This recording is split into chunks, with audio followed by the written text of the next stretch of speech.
Question: real estate in California. What the f? Seriously, can someone help? What's an escrow? What's an ARM? What is an REO? What is pre-approval? Can I get pre-approval? Why is inventory so low? Why are interest rates so high? Oh, interest rates not so high? How low is low? How not so high is right. Before you go down the road of questions, get expert help at championsofhome.com. California Association of Realtors. Who's your realtor? This isn't just a story, it's a moment frozen in darkness. A case that looks simple on the surface. But the deeper you go, the less it makes sense. Tonight's story is about the Hinterkaifeck Murders. A place where everything seemed normal, until it wasn't. And by the time the truth started to surface, it was already too late. Some answers were never found. Some questions were never meant to be answered. Welcome to the Black Hour.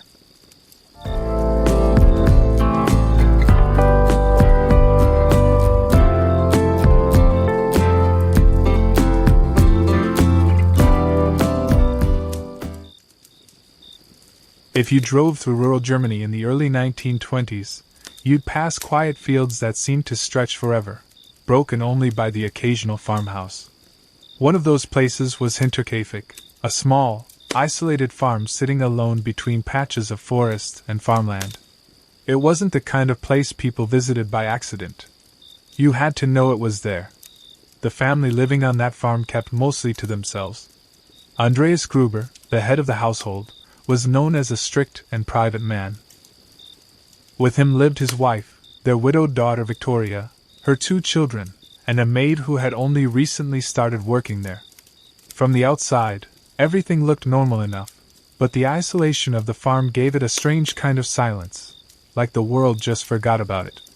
Then, in the days leading up to the incident, small things started to feel off. Andreas reportedly noticed footprints in the snow coming from the forest toward the house.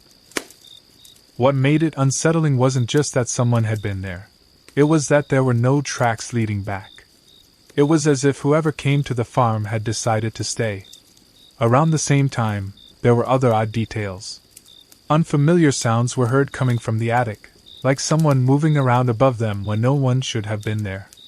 A newspaper appeared on the property that didn't belong to the family. Even a set of house keys went missing.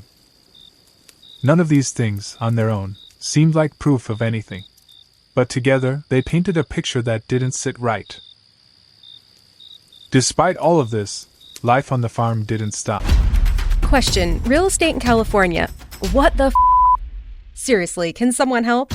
What's an escrow? What's an ARM? What is an REO? What is pre-approval? Can I get pre-approval? Why is inventory so low? Why are interest rates so high? Oh, interest rates not so high? How low is low? How not so high is right. Before you go down the road of questions, get expert help at championsofhome.com. California Association of Realtors. Who's your realtor? The animals still needed to be fed. The routines stayed the same. And maybe that's the most unsettling part. Whatever was happening, it was happening quietly, just out of sight, blending into their everyday life. Then came the night of March 31st, 1922. Something happened inside that farm that would turn it into one of the most mysterious cases in European history. One by one, members of the household left the safety of the living space and moved toward the barn. None of them returned. What makes this case especially strange isn't just what happened that night, it's what happened after. In the days that followed, nothing about the farm immediately signaled that anything was wrong. The animals were still being cared for. Smoke was seen rising from the chimney. Someone had clearly been inside, moving through the house, maintaining a sense of normalcy. When neighbors finally became concerned and came to check on the family, they discovered that something was deeply wrong. The entire household had been lost, and yet there was no sign of forced entry, no clear explanation, and no immediate suspect. Investigators tried to piece together what had happened, but the case quickly became more confusing the deeper they looked. There were theories. Some pointed toward people the family knew, others suggested a stranger who had been hiding on the property.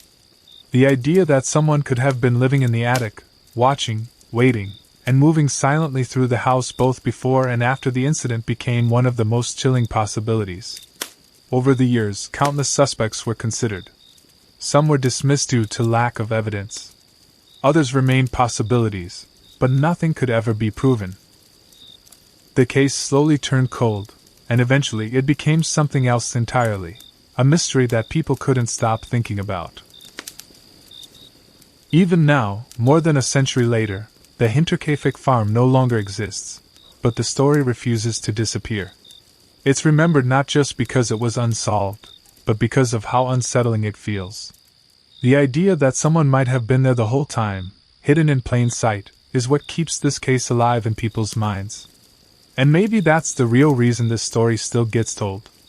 Not because we know what happened, but because we don't. When authorities finally began to examine what happened at the Hinterkaifeck farm, they expected to find something, anything, that could point them in the right direction. But instead of clarity, what they found was confusion layered on top of silence. The scene itself didn't behave the way investigators thought it should. There were no obvious signs of a break-in. No clear struggle that told a straightforward story. It felt controlled, almost deliberate. And that made one possibility stand out immediately. Whoever was responsible might not have been an outsider forcing their way in. They might have already been there. As investigators spoke to people connected to the family, small details started to surface, but none of them fit together cleanly.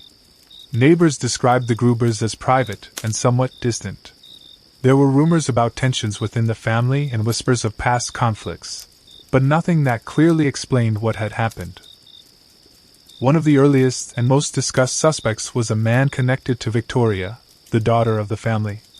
There had been a complicated relationship in her past, and some believed unresolved emotions or disputes could have played a role. But when questioned, there wasn't enough evidence to tie him directly to the scene. Suspicion lingered, but it never became proof. Another line of thinking pointed toward Question: real estate in California. What the Seriously, can someone help? What's an escrow? What's an ARM? What is an REO? What is pre-approval? Can I get pre-approval? Why is inventory so low? Why are interest rates so high? Oh, interest rates not so high? How low is low? How not so high is right? Before you go down the road of questions, get expert help at championsofhome.com. California Association of Realtors. Who's your realtor? workers or people familiar with the farm. The idea was simple but unsettling. Someone who knew the layout, the routines, and the isolation of the property could move through it without drawing attention. This theory seemed to match the strange events leading up to the incident, especially the sounds in the attic and the missing keys. Still, once again, nothing concrete surfaced. Then there was the theory that disturbed people the most. The possibility that an unknown individual had been living on the farm without the family fully realizing it. Not just visiting, but staying there. Watching. Waiting. Moving quietly through spaces that were supposed to be safe. It sounds extreme, but it would explain the footprints, the noises above the ceiling, and the eerie sense that something was off days before anything happened. What made this idea even harder to ignore was what occurred after the incident. Someone had clearly remained on the property. The animals were cared for. The house showed signs of use. It suggested not panic, not chaos, but time. Time spent there after everything had already happened. Investigators followed leads, questioned suspects, and tried to reconstruct a timeline, but each path seemed to fade before reaching a conclusion. Evidence that might have helped was either missing, overlooked, or simply not understood the way it would be today. Forensic science at the time wasn't advanced enough to answer the questions that mattered most. As weeks turned into months, the case began to lose momentum. Without a clear suspect or a decisive piece of evidence, it slowly slipped into uncertainty. Officially, it remained open, but in reality, it had become something far more frustrating, unsolved. Years later, the case was revisited multiple times. New investigators looked at old notes, re-examined witness statements, and tried to apply modern reasoning to an old mystery. Each time, they came close to forming a theory that felt convincing, and each time, something didn't quite fit. That's what makes this case so different. It's not just that the answers are missing, it's that every possible answer feels incomplete. And maybe the most unsettling part isn't who did it. It's the idea that whoever was responsible understood that place better than anyone else. They knew how to stay hidden. They knew how to wait. And when everything was over, they simply disappeared, leaving behind a story that would never fully make sense. As the years passed, the Hinterkaifeck case didn't fade away. It changed. It stopped being just an investigation and became something people kept revisiting, almost like they were trying to solve a puzzle that was missing a few crucial pieces. Different theories kept resurfacing, each one convincing in its own way, but never complete. Some believed the answer was personal, that whoever was responsible had a direct connection to the family. Someone who understood their routines, their trust, and the isolation of that farm. It would explain how everything unfolded so quietly, without immediate suspicion.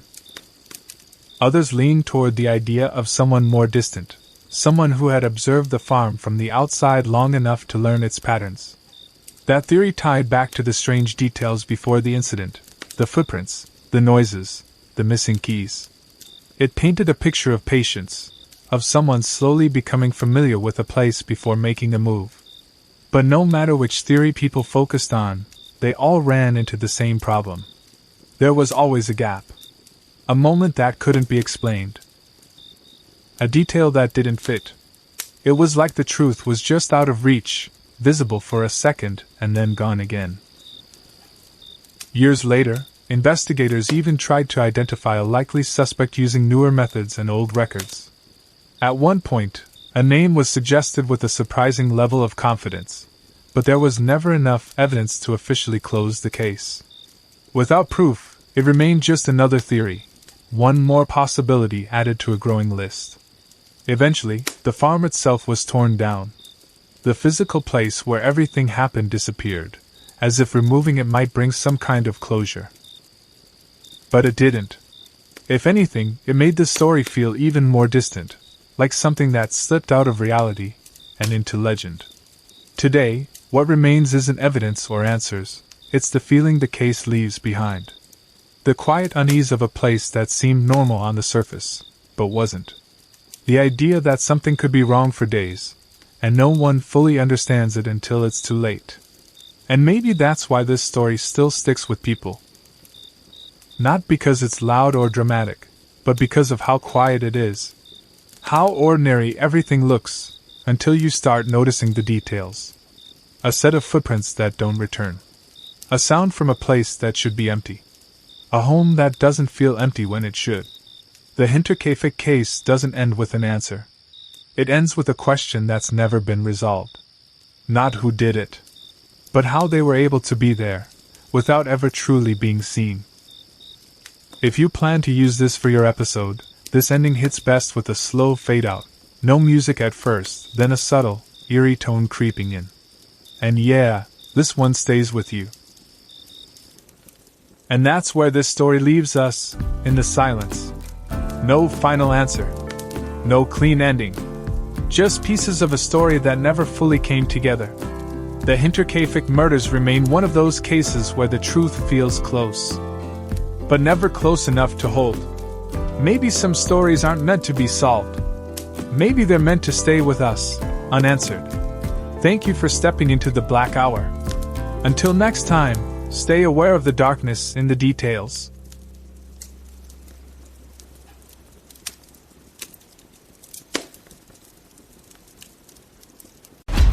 Question: real estate in California. What the f? Seriously, can someone help? What's an escrow? What's an ARM? What is an REO? What is pre-approval? Can I get pre-approval? Why is inventory so low? Why are interest rates so high? Oh, interest rates not so high? How low is low? How not so high is right? Before you go down the road of questions, get expert help at championsofhome.com. California Association of Realtors. Who's your realtor?